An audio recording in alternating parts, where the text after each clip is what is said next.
right, what y'all got? You guys settle on your number 2 quarterback yet? Yeah, we're gonna go with Cade Fortin as our number 2 quarterback going into this game. And then is there a pecking order beyond that, or is it just however you need if you had to get to that point? I mean, we play it by ear at that point and see what we need to do. What has he done that earned that spot? He's shown that he's grasped the game plan. He's making good throws. He's made good decisions in practice, and you know, he's shown that he's capable of getting it done if he needs to. How about right guard? Right guard? I don't have to ask Cap after practice. I don't know what he's decided. I know those guys been battling it out. They've been splitting reps. So, but I just walked off the field, so I haven't talked to him yet. You guys increasingly comfortable with both guys?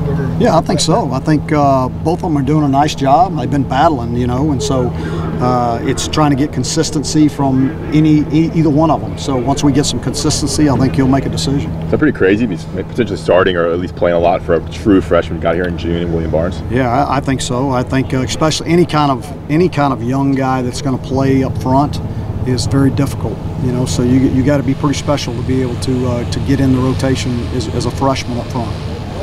When you have speed on the edge on offense and some guys can take the top off the defense, how much does that change what you can do with the rest of your offensive package? Well, I mean, you can stretch the field vertically, so you're going to, you know, create layers in the defense, and then, you know, we like to, you know, stretch the field horizontally to create vertical seams in the defense. So all you're doing is being able to take advantage of the entire field.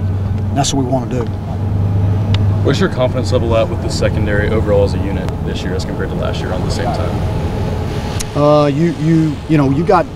We got guys that have played. I mean, with KJ and Miles Dorn and J.K. Britt, those guys have been out there a bunch. And then Patrice and has gotten reps, and so I mean I feel good about him. I mean we don't have that alpha dog MJ Stewart back there who's had been killing it. But those guys as a unit have been doing a really good job. Are you confident or comfortable where you guys are going to California right now? Yeah, I am. I think we're as prepared as we can be at this point. You know, we still have to polish things up tomorrow, and then we'll have our walkthroughs and stuff on Friday. So we still have things to do mentally, but the physical part of it's pretty much done. It's been a long, hot summer, and obviously this week's been hot. How do you kind of rest your players ahead of a game like this? Is there anything special to do? Obviously, I mean, it's something we've been doing. We do every day. I mean, it's about rest and recovery. Once we get off the field, everything is about recovering, and it's, whether it's massages, whether it's yoga or cryo or cold tubs or the stretching bands or all the different things that we do for recovery on a daily basis. That is the biggest part of what we do. Hydration, eating right, making sure they're getting 8 hours of sleep, all those things that we can do so that their bodies can recover and be at 100% on Saturday. Have you done anything to adjust to that Bay Area weather? No, because we really don't talk about the weather, so I hadn't really thought about it. It's really nice. What about Cal makes you most nervous? Well, I mean, you got a returning quarterback that threw for over 3,000 yards. You got the whole offensive line back. You got their offense back. So and it's their second year in the system, so they're going to be that much more comfortable with it. And then you got guys on defense that are playing really hard. I mean, and you watch that through the entire season. When you're watching them throughout the entire season, one thing they did was they played hard. And so it's their second year in the program. They're going to all feel that much more comfortable. The coaches are going to feel more comfortable with the guys they have, and they're going to know how to take advantage of the skill set that those guys have. I know that you never really are comfortable, but if you go back 12 months going into last year's opener, is there something about this team right now that gives you maybe a little bit more of a measure of comfort than what you had a year ago? Yeah, I would say, our leadership, the group has done a tremendous job. I mean, from the first time we met in January all the way through now, those guys have been consistent. They've held themselves to a high standard. They've been able to hold their peers to a high standard. They've held them accountable, and that's not easy to do. And so I'm proud of what those guys have done. Do you have anything planned for Friday? Because I know you'll get in there Thursday afternoon, evening. Is there anything to do? We have a full itinerary planned, yes. You'll do anything like fun or cool in the new area? The basketball team went to Facebook, for example. I look at everything we're doing as fun and cool. I mean, I don't know about,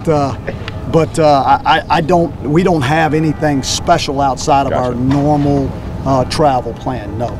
to answer your question. But I still think what we do is pretty fun and cool. I would imagine in a perfect world you'd like to open it at home, but is there a benefit to going on the road and kind of seeing how your guys respond immediately out of the gate? You got to look for the silver lining in every situation. So we're going on the road, so this is going to be our first opportunity, because we know to be successful and reach our goals this year, we're going to have to be a good road team. So this is our first test on the road to find out, you know, if our plan for the preparation of not just playing the game, but everything that it entails in getting there also is good. So it'll give us a good measuring stick. I asked you the other day about how anxious you are. Yep, pretty anxious. How excited are you to see what a lot of these guys have become as football players in the last 9 months? Well, anxious and excited and enthusiasm and passion, it's all together for me. I mean, anxiety, it's all part of it, you know. But I am really excited to see. I'm really excited to see these guys get back out on the field and play together. I really am excited, because they put in a lot of work, and I think they're ready to go. When you talked about MJ last year, you talked about he was always the top guy on the GPS chart. Is there anybody who's kind of stepped up and kind of been at the top guy? You know what? We got some guys that are battling it every day with you know, Thomas Jackson and Daz Newsome and Trey Morrison and I mean, those guys every day. I'm concerned about their GPS numbers, because they push themselves pretty hard. JJ McCargo up front is another one that every day it's questionable. So he's pushing it hard. Coach JP talked about Strobridge yesterday. It's a name we've heard a lot. Yeah. This whole camp. What have you kind of seen from him to kind of step up this year? That guy, you know, you don't. There's comfort level in knowing that he's going to show up every day and he's going to go as hard as he can every single day. You don't ever have to worry about that. He gives you the same thing every single time. When you talk about consistency, it's there. It's I'm going to give you everything I got every single play when I'm on the snap. I mean, on the field. And you know, it's been a joy to watch him all the way through spring ball and now, because he brings it every single play that he's on the field. When he's off the field, he rests. And then when he goes back out, he brings it again every single play. Coach, how much better is the defensive line this year than it was last year at the start of the season? I'll tell you after a game. You know, I feel good about these guys, but we haven't done anything yet. I mean, the 2018 football team has put in a lot of work and a lot of effort and all of them, but we haven't done anything yet. So we're still trying to build our resume. So we'll find out. I imagine it's difficult to ignore what's happening on campus outside of football.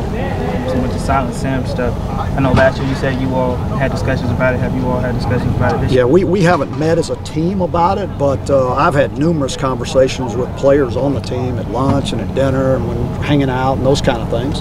So yeah, we're very aware of the situation, and I've got complete faith in our administration that they'll take care of the situation and make sure that it's right. Thank you, Coach. All right, thank you all.